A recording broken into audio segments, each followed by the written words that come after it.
Our first stop is Cappelle Medici, and I will be focusing on the altar in the Medici Chapel of Princes.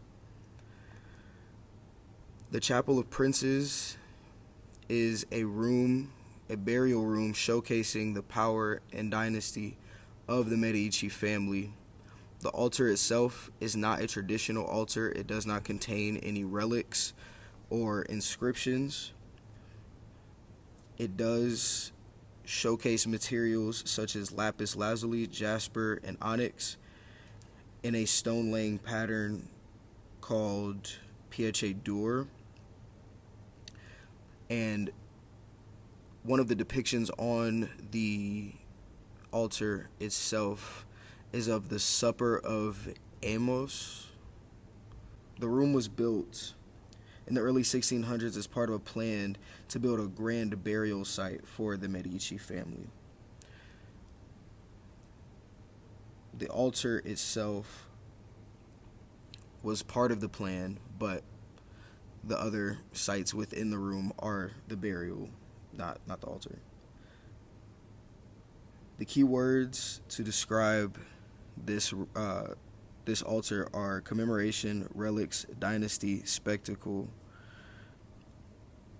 and that's it. Thank you. Next up, the Old Sacristy of St. Lorenzo. This was commissioned by the Medici family as a tomb for Giovanni de' Bici de' Medici, as well as his wife. The space was designed by Filippo Brunelleschi. When designing this room and altar space, Brunelleschi was focused on achieving the perfect proportions, making sure the dimensions of the room were a perfect square, along with the altar space. Seeing that this was the eternal resting space for Giovanni and his wife, he made sure to add the dome. And with this inclusion of the dome and a focus on the circular nature of it, he intended to imply that much like a circle, God and life has no beginning and no end. And he even made sure the height of the dome was exactly half the length of the room, further establishing the sense of holiness, again with the attentions to having the perfect proportions. He was aiming to establish a sense of peace, which was thought to be achieved by perfectly proportional and symmetrical rooms, due to the belief that God created the world proportionally. The decorative elements seen in the room and on the altar space are Romanesque, unlike many of the Gothic-style churches seen in the city. As for the altar itself, originally it was the only decorated feature in the room, which was done intentionally to draw the viewer in, ensuring that it was the main focal point, but later it was changed with the addition of decorations up the wall to the dome, which changed the way that the altar was viewed, bringing the viewer's attention up and closer to the heavens. Our next stop is the Opera del Duomo Museum. Located in Piazza del Duomo, we'll be focusing on the St. Philip relic that is housed in the museum. The reliquary contains the arm of St. Filippo or Philip. His forearm was originally obtained by a monk named Emir, who was a cleric of the baptistry of St. John and the Patriarch of Jerusalem. Emir gifted the baptistry this relic in the 12th century. By the time the Florentine baptistry had obtained the relic, it was already encased in its silver caging with inscriptions marking Philip Apostle in Greek writing. Between 1422 and 1425, Antonio Vaglenti sculpted the upper portion of the gilded container. The lower portion was created later in the 14th century by Matteo di Lorenzo for additional relics donated by Nicoletta Granoni in 1394. Finally, the arched dome atop the crystal casing, as well as the statue depicting St. Philip, was created by Michelozzo. During the medieval and Renaissance period, owning a reliquary of a well-known saint was not only significant to the local Florentines and their personal relationship with God, but was a symbol of status in the Tuscan region. Owning this piece of St. Philip would make Florence an even more revered stop on the pilgrimage down the San Francigena to the Holy Land of Rome. The addition of this relic to the baptistry of St. Giovanni meant that St. Philip would become a patron saint of the city alongside St. John and St. Zenobius.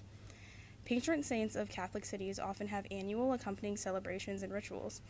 The Feast of St. Philip and James became a major feast in Florence alongside dominant celebrations like the Vigil and Feast of St. John the Baptist and Festa del Perdono. Overall, the addition of such an important reliquary to the Florence archive had a significant impact on the traditions of the citizens and the political power of the Tuscan city. For our fourth stop, we have the Basilica della Santissima Annunziata. The miraculous Annunciation fresco and its surrounding altar in the Basilica della Santissima Annunziata represent a unique fusion of art, legend, devotion, and conservational science. Created around 1252, the fresco was begun by a Servite friar named Fra Bartolomeo, who, according to tradition, was unable to paint the Virgin Mary's face. After days of prayer and fasting, he awoke from sleep to find the face divinely completed, believed to have been finished by angels. Because of this legend, the fresco came to be venerated as a relic, despite not being one in the canonical sense, not a physical remnant of a saint. It was believed to possess miraculous powers, credited with protecting Florence from plague and war, and became the focus of intense public devotion. Pilgrims would kneel before it, and it was carried through the streets in civic processions. The fresco, although heavily repainted in the 14th century, continues to occupy its sacred niche behind a bronze grille, treated with the reverence usually reserved for holy relics. The fresco is housed within an elaborate marble tabernacle and altar, designed in the 15th century by Michelozzo and later refined by Leon Battista Alberti, under the patronage of Piero de' Medici. The structure features Carrara marble, gilded detailing, a later silver and semi-precious stone frontal by Giovan Battista Fagioni, and a Baroque wooden spire added in 1674. This architectural ensemble enhances the sacred status of the fresco, visually and symbolically elevating it within the space. A major restoration in 2020 revealed that the current image is a 14th century repainting, though still deeply embedded in centuries of belief and ritual. Scientific analysis stabilized the fresco and preserved its devotional context. Together, the fresco and altar reflect the way art objects, through legend and faith, can come to be treated as living relics, central to both the spiritual life and civic identity of Renaissance Florence. Saint Antonius was one of the patron saints of Florence. During his lifetime, he dedicated his life to the people of Florence and their salvation. His relics hold deep spiritual significance of the people and city of Florence, especially the Basilica of San Marco, where his relic is held in the Chapel of Saint Antonius. He spent the end of his life living and working for the San Marco Basilica and convent. Saint Antonius' relic is unusual since instead of preserving a finger or a tooth or femur, they managed to preserve his entire body.